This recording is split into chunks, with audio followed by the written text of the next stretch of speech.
les Tito, voilà, les Tito. Je me rappelais plus du nom. Jusque dans les années 1980 environ, on pensait l'histoire de l'art fiché.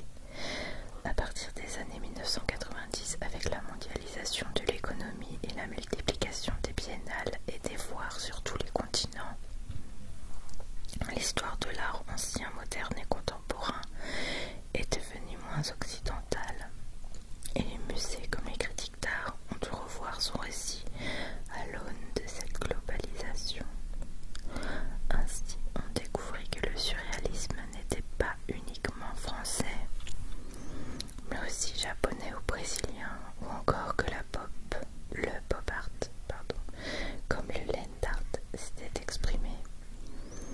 Parallèlement aux États-Unis, dans de nombreux pays de la planète, depuis les années 2000, grâce à l'avancée technologique, non, pas du tout, grâce aux avancées scientifiques, on commence à analyser des œuvres mythiques pour dévoiler que derrière un Rembrandt, un Vinci ou un Picasso, il y avait des dessins, des hésitations, des tremblements cachés, et depuis 10 ans à peine, des artistes oubliés parce qu'ils étaient femmes noires ou immigrés, révélés par des critiques d'art ou des conservateurs de musées, ont par la puissance de leurs œuvres obligé l'histoire de l'art à se corriger, voire à se réinventer.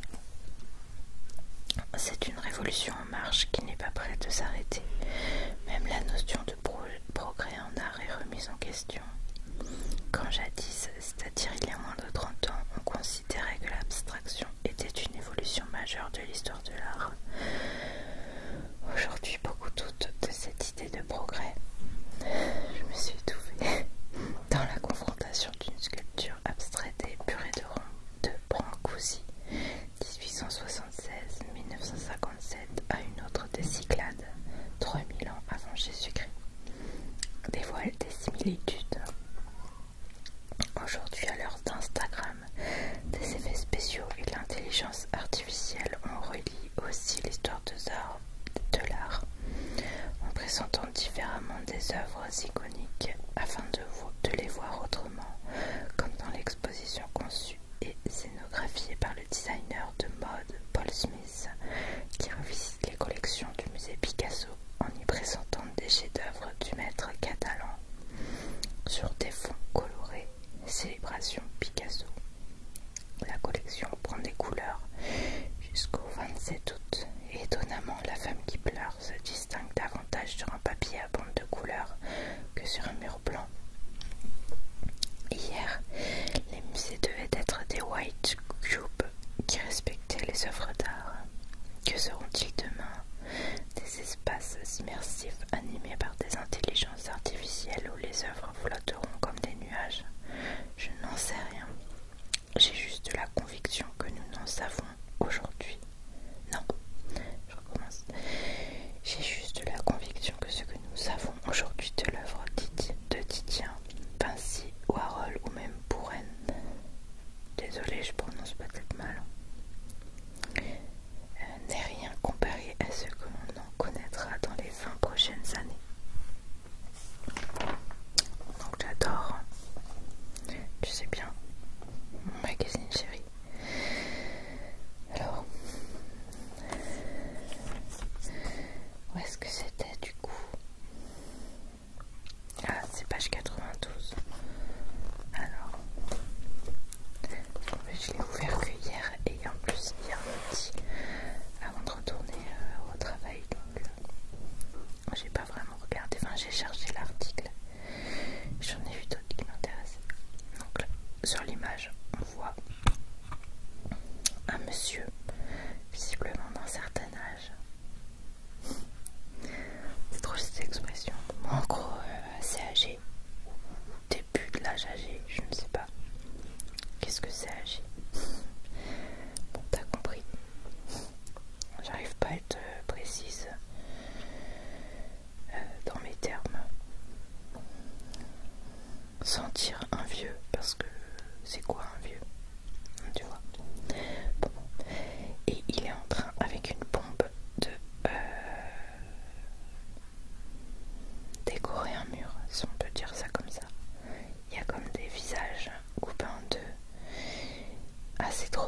les années 1960, Zloty, entre parenthèses Gérard Zloty Camien, ici en action à Paris en mars 2017. Donc c'était lui le monsieur, d'un âge certain. Élabore une peinture spectrale qui rend hommage aux fantômes de la Shoah d'Hiroshima. Pionnier du mouvement en France, il évolue en marge du monde de l'art.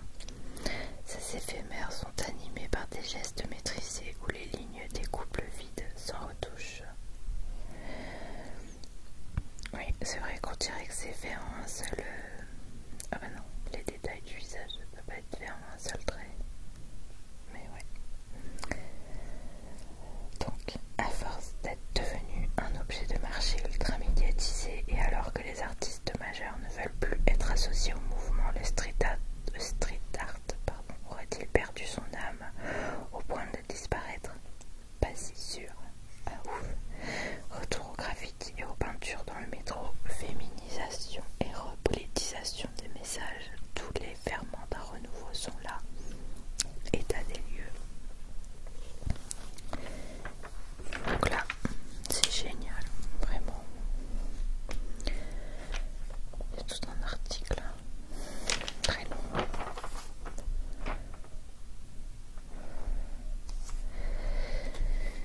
Ça termine. Ah non, ça termine pas du tout. Il est très très long à lire l'article. J'adore. J'ai remarqué qu'à chaque fois il y avait un article de plusieurs pages comme ça. Je suis abonnée depuis janvier.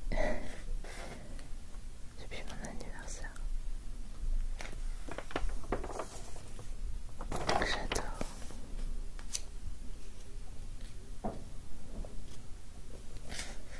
Ah mais en fait, pourquoi est-ce que le street art est mort? Pourquoi le street art est mort? C'est parce que maintenant... Ah non, on en voit sur un métro, j'allais te dire maintenant ils font ça sur des toiles. Mais pas que. Peinture anonyme sur un métro parisien 2022. Donc là, on est d'accord qu'on ne parle pas du tag, hein. On parle carrément d'œuvres. Le tag, les insultes, tu sais, là sur les... Non, c'est pas ça, le street art.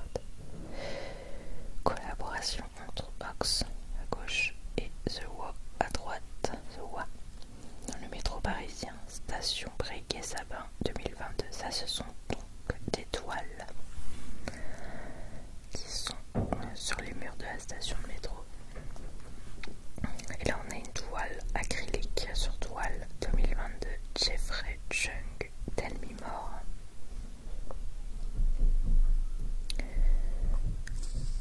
Alors, qu'est-ce qu'ils disent?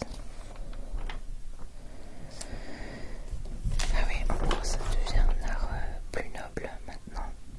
Il y a un jeu vidéo fruit d'une collaboration entre Virgil Abloh et Katsu qui s'appelle Shoes Player. C'est ils sont à cet endroit là et ça s'appelle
Et là, il y a une expo pop, esprit pop, et tu l'as, c'est du pop art, du 28 janvier au 25 juin 2023 à Deauville,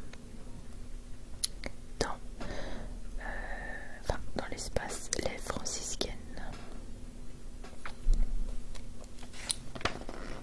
Donc c'est trop bien. Enfin, c'est trop bien, je te dis s'il te plaît. Il y a une expo sur les félins. Félin, une expo au poil. Toujours à l'affût et curieux. Voilà une sortie en famille qui vous fera rugir de satisfaction.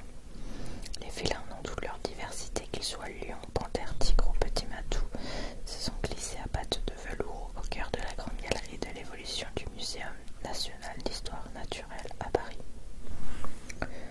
Muséum, je sais pas pourquoi j'ai dit muséum. Laisse tomber. Pardonnez-moi, scénographes, commissaires et conseillers scientifiques ont travaillé avec les taxidermistes et préparateurs ostéologiques du muséum pour vous permettre de scruter jusqu'à la moindre vibrisse, moustache entre parenthèses, les 38 espèces actuelles de félins, notamment grâce à des spécimens naturalisés restaurés pour l'exposition. Un parcours qui ne ronronne pas. Ça aurait été marrant, qui diffuse des sons de ronronnement. Connaissez-vous le chat à tête plate et le quigna? Parmi ces prédateurs, on n'oublie pas non plus, pas bien sûr, le chouchou de nos foyers, le chat.